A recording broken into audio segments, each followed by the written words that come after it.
Welcome to Rise and Shine Daily Business Tech Boost with me, Charly Leetham. If you're a small business owner looking to simplify technology and get real, actionable advice from someone with 35 years of IT experience, you're in the right place. Every episode, I'll dive into tools and systems like email, CRM, marketing and tracking, and break them down into bite-sized tips you can use right away. Your time is valuable, so let's get straight to the point. It's time to work smarter, not harder. Rise and shine, it's your daily dose of business tech inspiration with me, Charly Leetham. And yes, I know I'm clipping into the background something shocking. It's the lighting, and it's really hard with lighting when you're traveling, but I am traveling, so there it is. First of all, happy Australia Day. Really pleased about that one. So happy Australia Day. I hope you all enjoy a nice snag on the barbie and a cold beer or a glass of Charly or something. There you go. How's that for an Australian thing? Today is episode number 381. We're going to talk about how to protect your business from distributed denial of services attacks. So what's a distributed or DDoS attack? What is a DDoS attack? A DDoS attack is when someone floods your connection, your network connection, with a lot of traffic to stop you being able to use that data connection and stop people being able to use that data connection.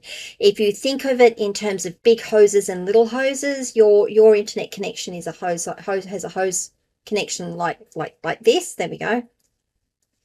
Yeah, like this. So it's this big, and what they try to do is get a really big hose and connect it in and throw all that data down into your connection so people can't connect and you can't connect out. So it's actually denying you use of the service that you have.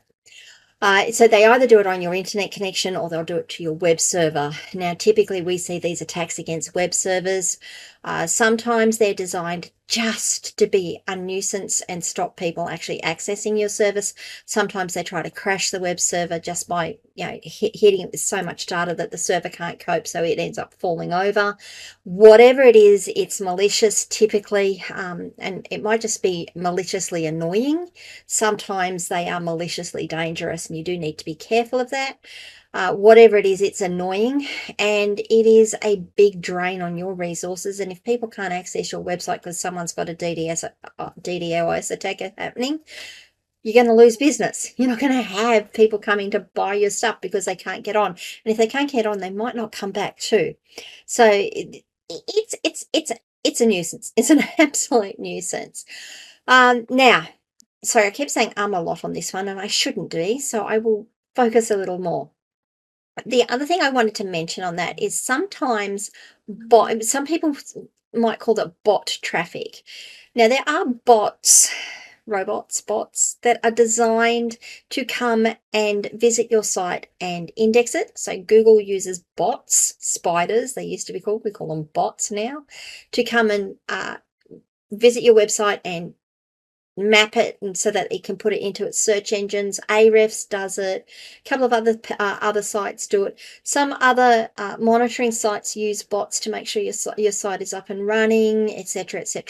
And some bots are just there to collect data and make your website slow because they're taking processes off of your web server to do it. Now, sometimes bots can look a little bit like a DDoS attack.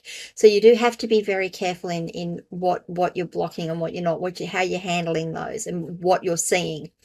I'm going to cover both in this episode, but I'm really focusing on the DDoS attacks. Now you know what a DDoS attack is.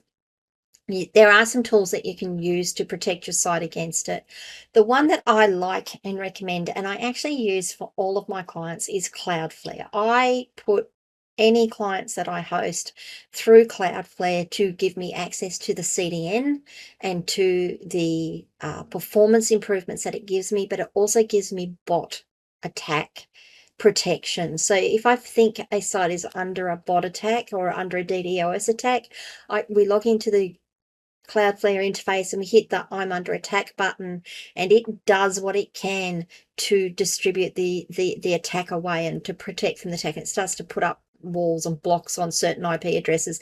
It starts to look at the patterns of what IP addresses are hitting the web server and go, no, that's one, it's got to go, and banhammer it, bang, gone.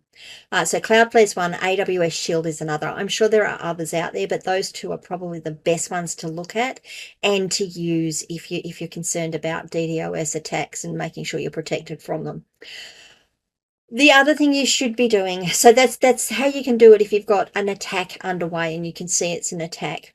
You might be able to also preempt attacks by monitoring your network traffic. Look at traffic monitoring tools to detect and mitigate DDoS attack activity straight away. Like I said, it can start to pattern things. Cloudflare is great for it. Cloudflare is really good for it. It'll tell you that you've got an attack happening.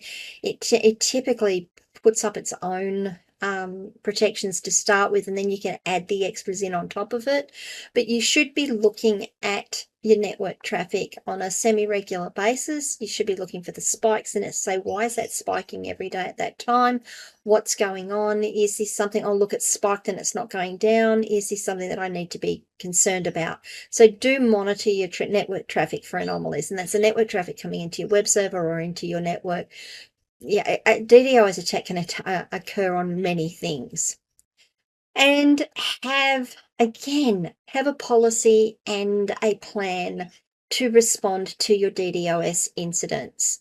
Make sure that you know when it happens. Sorry, the reason you want that plan is so that you minimize your downtime and you minimize your losses. So when it happens, you can say, yep, the plan is this. We're going to log into Cloudflare. We're going to hit that button.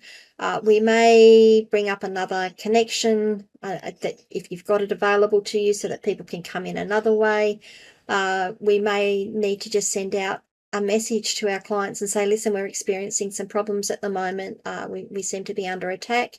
We're monitoring it. We're trying to fix it. We're trying to do things with it. So you can actually be proactive and say to people, yeah, our website's not working properly at the moment because someone is really trying to bring it down. Someone's actually trying to crash our web server or trying to stop you using it. So that's how you handle these things.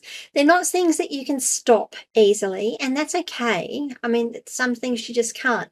The thing is that you need to be able to recognize the patterns, and you need to know how you're going to handle it, and you need to have the tools in place so that you can handle it. So you can be proactive in that respect. Another short episode. What do you guys think about DDoS attacks? I mean, I'm pretty certain not many people actually get hit with them. We certainly hear about bigger organizations getting hit with them. But what about you guys? Have you seen one? Have you been involved, not involved in running one, but involved in one happening?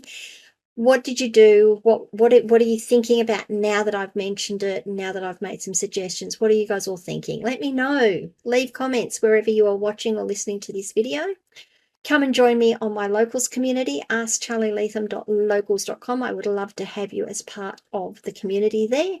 You can also send DMs to me via any of our social media channels and I will respond to you. Eventually, I'm not as quick on my social media channels as I am on other avenues.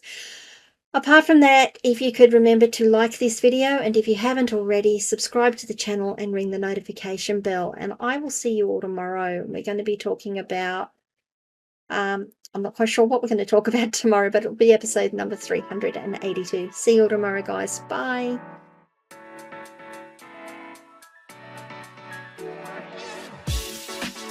Hey there. Thanks so much for tuning in to Rise and Shine, your daily business tech boost.